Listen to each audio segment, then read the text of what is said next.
The crystal water glass exploded against the wall behind my head.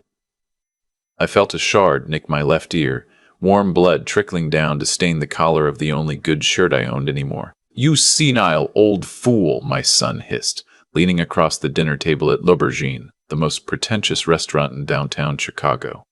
"Stop embarrassing this family with your pathetic gestures." The entire dining room went quiet. 40 people. Crystal forks frozen midair. A pianist who stopped playing Chopin in the middle of a phrase. Even the waiters became statues, holding silver trays of overpriced lobster.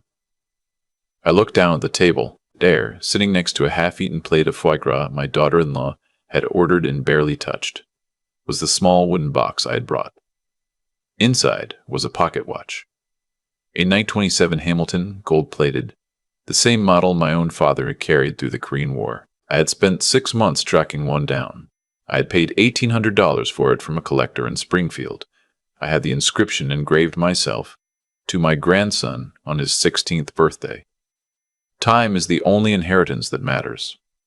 Grandpa, my son, had opened the box, looked at it for maybe 2 seconds, and laughed. Not a real laugh. The kind of laugh you do when you want everyone to know you find something beneath you. "A used watch," he announced to the table. Loud enough for the hedge fund managers and surgeons' wives to hear. Dad bought my son a used watch, probably from a pawn shop. He held it up like it was roadkill. "Marshall, sweetheart, I'm sorry. Grandpa doesn't understand that you don't give a 16-year-old garbage." My grandson, sitting 2 seats down from me, didn't say a word. He just stared at his plate. He was a good kid, quiet, sensitive.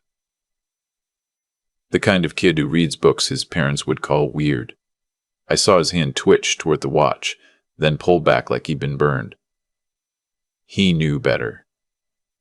He had been trained. That's when my son threw the glass. My daughter-in-law leaned toward the woman next to her, a plastic surgeon's wife named something French I could never pronounce, and said in a voice meant to carry, "We've been begging him to see a doctor. He has good days and bad days. Mostly bad. We took him in out of charity, you know. He was living in his car. That was a lie.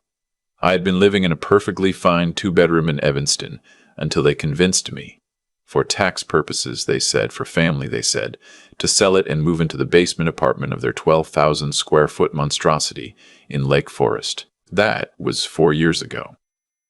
The proceeds from my house had gone into the family trust, which I now understood meant my son's pool renovation and my daughter-in-law's 3rd trip to Saint-Tropez.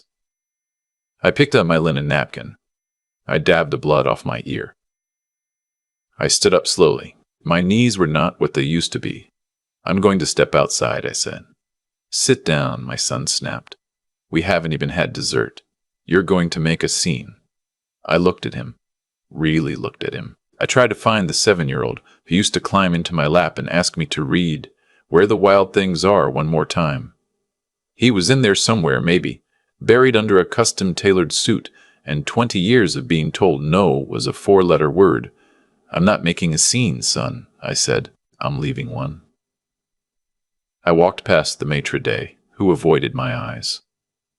I walked past the valet, who held out his hand for a tip I no longer had the cash to give. I walked out into the November cold without a coat, because my coat was at the house, which wasn't my house, which had never been my house.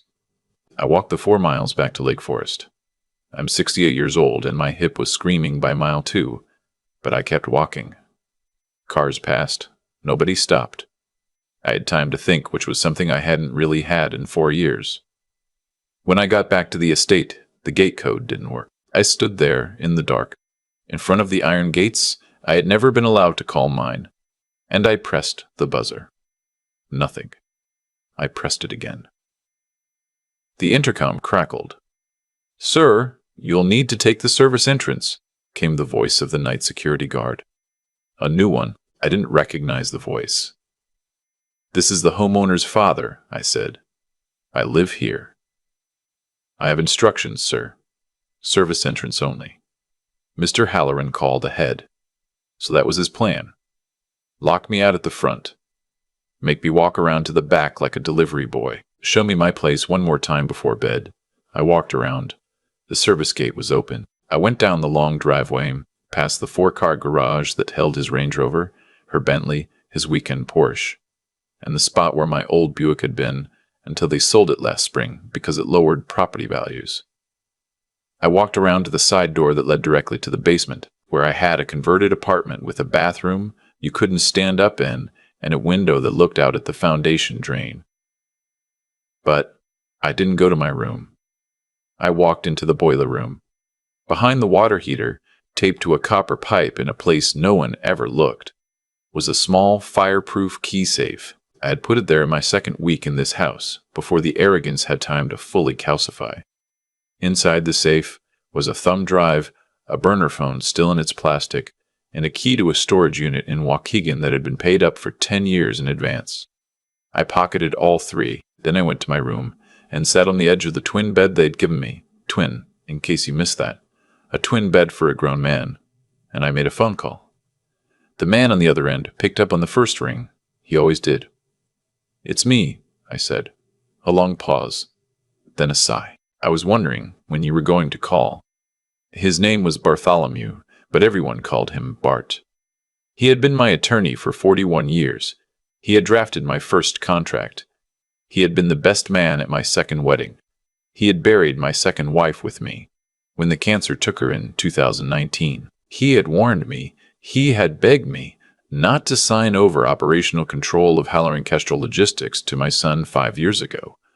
I had signed anyway, because what else does a father do when his son comes to him crying, saying he's ready, saying he wants to make me proud? Tonight he threw a glass at my head, I said, in a public restaurant, in front of my grandson. Jesus Christ, he locked me out of the front gate.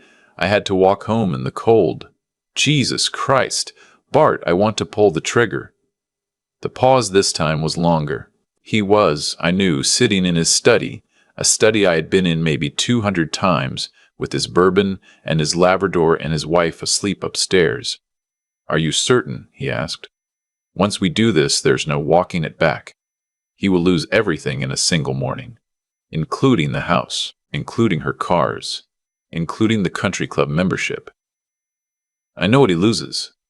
And the boy?" That was the question that mattered. The boy, my grandson. Marshall, the kid who had stared at his plate tonight because he had learned that the only way to survive in that family was to make yourself invisible. "The boy comes with me," I said. "I want him out before sunrise. Whatever it takes, I have someone who can help with that. Quietly, legally. Then let's begin." I gave him the list I had been preparing in my head for nearly 2 years. A list I had hoped, prayed, would never be needed. Freeze the operating accounts of Halloran Kestrel by 7 Halloran Kestrel by 7 Halloran Kestrel. By 7 signing authority on the corporate cards. Liquidate the trust holdings into the offshore vehicle in Bermuda. 23 million in liquid, plus whatever could be moved from securities by end of day. Initiate the eviction protocol. The Lake Forest Estate, the Aspen Condo, the Tampa Boat Slip, all titled under Halloran Holdings LLC, of which I was the sole and unrevoked managing member. And one more thing. The thing he had never even thought to look for. Bart. The cell phones. The car GPS. The GAR GPS. The GAR GPS, the Tesla wall charger. Every account he runs to that house is paid by Halloran Holdings. He never moved them to a personal account. He was too lazy. Pull them too? Pull everything that has my name as the original payer. Let him wake up tomorrow and try to start his Porsche. Consider it done. I hung up. I stared at the wall. I felt nothing. I'd expected to feel something, guilt, maybe, or sadness, or that strange relief you read about in books. But there was nothing. Just a kind of quiet. I packed. It took less than 10 minutes because I owned almost nothing. 3 shirts, 2 pairs of slacks, the windbreaker, my reading glasses, the small framed photo of my second wife from our trip to Banff, and my father's pocket knife. I put it all in a duffel bag I'd gotten from a hardware store promotion in 2003. Then I went upstairs. It was almost midnight. The house was dark, except for the kitchen, where my daughter-in-law was on her phone, glass of white wine in hand, scrolling through what looked like a real estate listing in Tuscany. She didn't see me. I went past her, down the long hallway, up the back stairs to the second floor. My grandson's room was the third on the left. I knocked very softly. I heard him stir. He opened the door in his pajamas, his eyes red. He had been crying. "Marshall," I said, "Grandpa's leaving. I want you to come with me." He looked at me for a long moment. Then he asked the only question that mattered. "Will Dad let me?" "Your dad doesn't have a say in this anymore. But you do. You don't have to come. If you want to stay, I'll understand. But if you want to go, you have 10 minutes to put what matters in a bag." He didn't take 10 minutes. He took 4. He came out of his room with a backpack, his laptop, a stuffed bear so threadbare I recognized it from when he was 3, and the wooden box with the pocket watch. He had pulled it out of the trash can outside L'Aubergine. He had walked back for it after his father had stormed off. He had walked back for it. I almost broke right there in the hallway. I didn't, but I almost did. "Where are we going, Grandpa?" he whispered. "Somewhere your dad can't follow," I said. We went down the back stairs. We went out the same service door I had come in. There, idling at the end of the driveway with its lights off, was a black Suburban driven by a man Bart had sent. I didn't ask his name. He didn't ask mine. He drove us to a private airfield outside Kenosha, where a small plane I had owned for 22 years through a leasing entity my son didn't know about was waiting on the runway. By 4 a.m., we were in the air over Lake Michigan, headed east. By 7 a.m., my son's world was ending. I was eating a bowl of oatmeal at a diner in Erie, Pennsylvania, when Bart called with a report. It started, he told me, with the Tesla. My son woke up at 6:15, his usual time, and went out to the garage to drive to his Pilates class. The Tesla was dead. Not low battery. Dead. Disconnected from the network. The wall charger had been remotely disabled at 6:02 a.m. He tried the Range Rover. The Range Rover started, but the GPS and the cellular connection were dead because they ran through a corporate Verizon account that had been canceled at 6204. He didn't know where his Pilates studio was without GPS. He had been going there twice a week for 3 years. He went back inside, irritated. He asked the housekeeper to bring him an espresso, the espresso machine, a $14,000 Italian thing he'd bragged about to anyone who would listen. Wouldn't start, because it was on the smart home circuit that ran through the corporate account. The whole smart home system was offline. The lights worked, the fridge worked, but every smart thing he had paid extra to have, the music system, the climate control, the sub-zero wine fridge, the heated floors, was dead. He picked up his iPhone, or tried to. It was bricked. Activation locked, because the corporate account that owned the line had requested a remote wipe at 6:08 a.m. He yelled for my daughter-in-law. She came down. She tried her phone. Same story. She tried her iPad. Same story. She tried her iPad. Same story. She tried her American Express. Declined. She tried her Visa. Declined. She tried her Visa. She tried her debit card. Declined. By 6:45, my son was in his bathrobe in the kitchen, screaming at a dead phone, demanding to talk to whoever the hell was doing this. The housekeeper, a woman named Ines, who had worked there for 9 years and had been cordial to me when no one was watching, quietly told him she had received a wire deposit at 6 a.m., 3 months of severance, paid by Halloran Holdings, along with a notice that her employment had been transferred to a new household effective immediately. The new household was mine. She told him this with a small, careful smile. At 7:01 a.m., a Blacktown car pulled up to the front gate. Out stepped a process server, a sheriff's deputy, and a representative from Halloran Holdings, which is to say a paralegal from Bart's firm. They pressed the buzzer. My son, half-dressed, half out of his mind, came running down to the gate. The paralegal handed him a thick manila envelope. Inside were 3 documents. The first was a notice of eviction. He had 72 hours to vacate the premises at 1847 North Ridge Lane, Lake Forest. The property was owned outright by Halloran Holdings, LLC. He had no lease, no mortgage, no claim of tenancy. He was, legally, a guest, and the host had asked him to leave. The second was a notice of termination from Halloran Kestra Logistics, effective midnight. For cause. The cause was a forensic audit Bart had been quietly running for 14 months that had documented just over $4.1 million in personal expenses my son had been routing through the company. Country club dues. His wife's plastic surgeon. A diamond bracelet for someone who is not his wife. The audit was a thing of beauty. It even had a tab for tips at strip clubs. His name was on every receipt. The third was a letter from me. Just 1 paragraph. I dictated it to Bart from the airfield. Son. Tonight I gave my grandson a watch that belonged to your great-grandfather. You called it garbage. You threw a glass at me. You locked me out of the gate. I have decided that you are correct. The watch was garbage in your hands. So I am taking back everything else of mine that is currently in your hands. I think you'll find the list is long.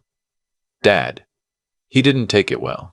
The first thing he did, Bart told me, was to call his wife's parents in Boca Raton. He told them to wire him $40,000 to a Western Union by noon. They told him they would think about it. They never called him back. They never sent the money. I learned later that her father had thought my son was a phony for 12 years and was thrilled to finally have proof. The second thing he did was call his lawyer. His lawyer's name was Trevor, and Trevor had been on retainer for 6 years through a corporate account that, you guessed it, had been frozen at 6:04 a.m. Trevor took the call, but informed my son that without a clear path to payment, he could only offer 20 minutes of preliminary advice. The advice was, this is not survivable. Your father is the grantor of an irrevocable trust that you mistakenly believed was revocable. He has retained every right. You signed paperwork 5 years ago that you did not fully read. You have no standing. My son hung up on Trevor and threw the phone across the kitchen. The phone was already dead, so it didn't matter much. The third thing he did, and this is the part I had been waiting for, because I knew my son better than my son knew himself, was call the Lake County Sheriff's Office and report his teenage son as a missing person. Abducted, he said, by his mentally deteriorating father. He demanded an Amber Alert. Bart had, of course, anticipated this. The Lake County Sheriff's Office was already in possession of 3 documents Bart had filed at 5:00 a.m. The first was a notarized affidavit signed by my grandson at 3:47 a.m. in the back of the Suburban, witnessed by a notary Bart had sent along, stating that Marshall Halloran, age 16, was traveling voluntarily with his paternal grandfather. The second was a recording, recovered from a nanny cam that had been in the kitchen of the Lake Forest house for 2 years, of my daughter-in-law slapping my grandson hard enough to leave a mark and telling him he was a useless little shit who had ruined her body when she carried him. The recording's 8 months old. I had it because Bart had it. We had been quietly building this file for a long time. The third document was a petition for emergency protective custody, filed in Cook County Family Court at 6 time, by an attorney specializing in adolescent welfare and granted by a judge at 7:30 a.m. on the strength of the recording alone. When the deputy showed up at my son's house at 8:15 to take his missing person report, they instead handed him a court order forbidding him from contacting his son without a supervised visitation arrangement, pending a custody hearing in 3 weeks. That, Bart told me, was when my son broke a window with his bare fist. 2 of his fingers, the deputy's report later noted, appeared to be fractured. They offered to call him an ambulance. He told them where they could put their ambulance. They left him bleeding on his own front lawn. We landed in Bar Harbor, Maine, at 9:45 a.m. I have a house in Maine, not a big one.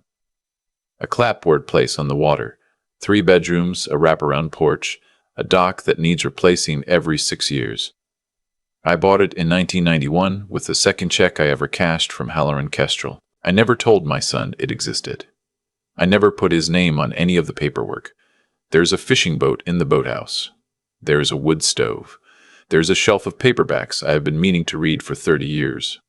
My grandson hadn't slept on the plane. He was wired and exhausted at the same time, that strange chemical state teenagers go into. When we walked into the house, he stood in the middle of the living room and just looked. "Grandpa," he said, "whose house is this?" "It's mine," I said. "And it's been waiting for you." "How long?" "Since before you were born." He sat down on the couch, a couch I had bought in 1994, a couch I had not sat on in 9 years, and he started crying. Not the kind of crying you do because you're sad. The kind of crying you do when you've been holding something in for a very long time and you finally find a place safe enough to let go. I sat down next to him. I didn't put my arm around him. He wasn't a little kid anymore, and I wasn't going to force it. I just sat there. After about 20 minutes, he leaned over and put his head on my shoulder, which was something he had not done since he was 9.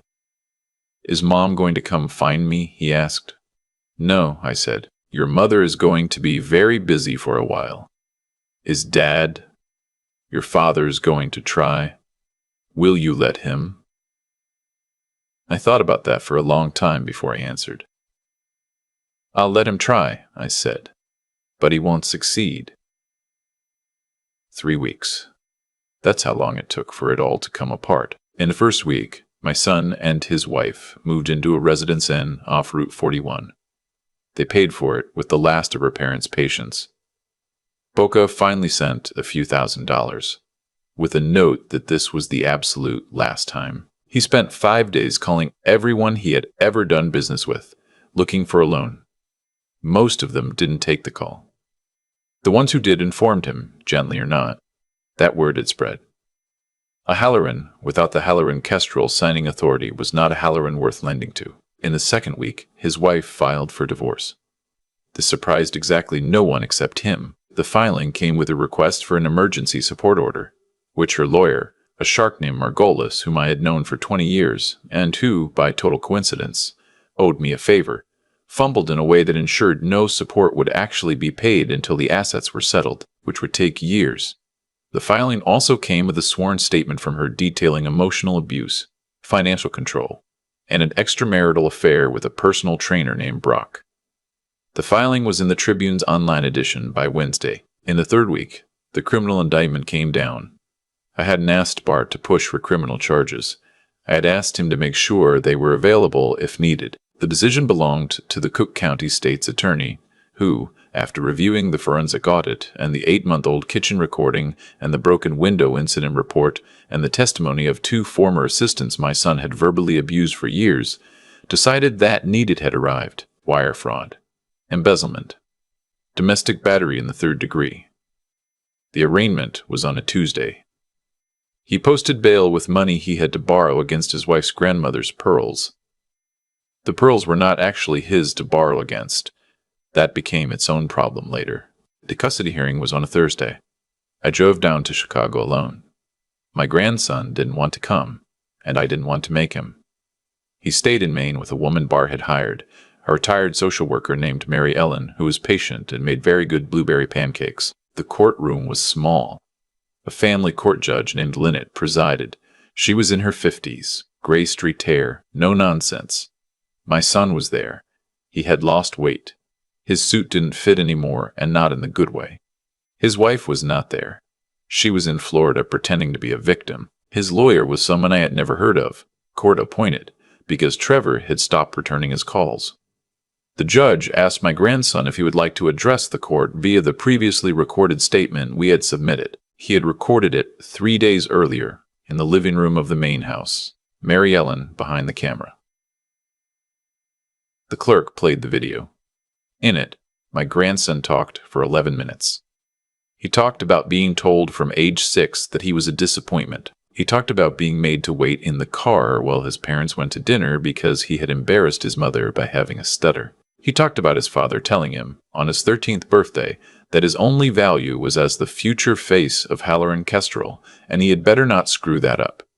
He talked about being slapped. He talked about being told he was unwanted. He talked about a man who used to take him fishing on a lake somewhere he could not remember, and how that man had stopped coming around because his parents had told him the man was sick in the head, and how he had believed them until that man showed up at L'Aubergine 3 weeks ago with a pocket watch and a steady voice, and, for the first time in a decade, treated him like he was a person. When the video ended, the judge was quiet for a long moment. Then she awarded full custody to me, provisional for 90 days, permanent thereafter, pending behavioral review. My son stood up and tried to say something. The bailiff put a hand on his shoulder. He sat back down. He looked at me from across the courtroom. He looked, for the first time in years, like the 7-year-old who used to climb into my lap. I almost said something. I almost forgave him, right there in that courtroom. Because that's what fathers do, isn't it? Forgive the unforgivable, because the alternative is to admit you raised something you can't fix. But I thought about my grandson. I thought about the bruise the recording had shown. I thought about the watch and the trash can outside L'Aubergine, and the boy who had walked back for it. I didn't say anything. I stood up. I walked out. Bart was waiting for me in the hallway. "You okay?" he asked. "No," I said. "Yeah," he said. "Me neither. It's been almost a year. My grandson is 17 now. He is finishing his junior year at a small private school in Bar Harbor where they don't care about his last name. He has a girlfriend, a thoughtful kid named Oifis, whose father is a lobster man. He stutters less. He laughs more. He writes. Actual writing, not text messages, real essays and stories. And last month he showed me one he had submitted to a state contest. It came in second. He framed the certificate and hung it in his room, which is the room I used to sleep in when I came up here alone. Before he existed. Before any of this existed. He wears the pocket watch every day. He winds it in the morning. He's careful with it. My son did not go to prison. He pleaded down to probation and a fine. The fine he could not pay. He is currently living in a 1-bedroom apartment in Glenview, working as a mid-level account manager for a logistics company that is not Halloran Kestrel. His ex-wife married Brock. They live in Naples, Florida. I am told, by people I do not ask, that she is unhappy. I find I do not care. My son has written me 4 letters. The first was angry. I burned it in the fireplace. The second was self-pitying. I burned it too. The third was an apology that wasn't really an apology, the kind where every sentence starts with, "I'm sorry that you," instead of, "I'm sorry that I." I read it twice. I put it in a drawer.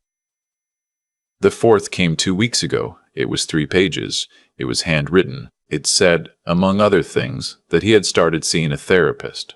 Court mandated, he admitted, but he was going beyond what was required. It said he understood that he might never be allowed back into his son's life, and that he was going to live the rest of his life trying to deserve the chance, even if the chance never came. It said that he had been thinking, lately, about a fishing trip we took when he was 8 years old, when I had taught him how to bait a hook, and he had been afraid of the worm, and I had been patient with him, and he was sorry, more sorry than he had words for, that he had not been patient with his own son. I read that letter 4 times. I did not burn it. I have not written back yet. I do not know if I will.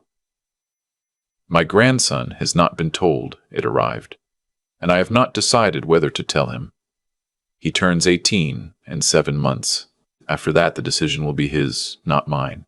I sit on the porch most evenings watching the bay. The water turns gold for about 20 minutes around sunset, and then it goes dark very quickly. My grandson comes out and sits with me, sometimes with a book, sometimes with his guitar, sometimes just to sit. Last week he said, without looking at me, "Grandpa, why didn't you do this years ago?" I thought about it for a while. "Because I was hoping he'd find his way back on his own," I said. "And because I didn't have you with me yet. I couldn't leave without you, and you weren't ready to leave." He nodded. I'm glad you waited, he said. Me too, kid.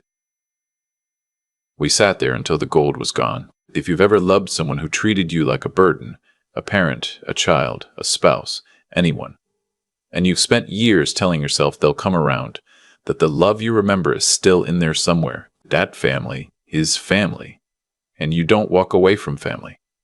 I want you to hear something.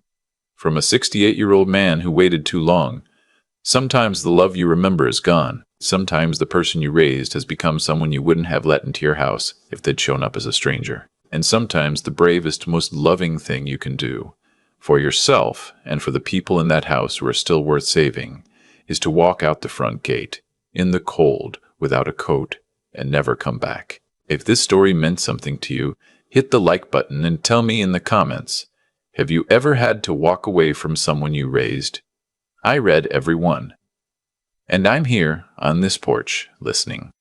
I think about that night of Loubergine almost every evening when the bay turns gold and my grandson Marshall comes out to sit beside me on the porch. I think about the man I used to be, the one who walked 4 miles home in the cold because his son had taken his car keys, the one who slept in a basement with a window that looked out at a foundation drain, the one who told himself, year after year, that patience was the same thing as love. It wasn't. I learned that the hard way. Patience without limits isn't love. It's a slow surrender of yourself to someone who has stopped seeing you as a person. My son didn't become cruel overnight. He became cruel because every time he tested a line and I let him cross it, he learned that the line wasn't real. I taught him that. Not on purpose. But I taught him. Here's what I understand now. Sitting on this porch at 68 years old, with a watch on my grandson's wrist and a divorce decree on my son's record. Every choice has a tail. Every kindness extended to someone who exploits it builds a debt that someone else, somewhere, is going to be forced to pay. In my case, the someone else was Marshall. The boy paid for my cowardice with bruises and a stutter and a belief, at 16 years old, that he was unwanted. I will spend whatever years I have left trying to balance that ledger. I don't know if I can.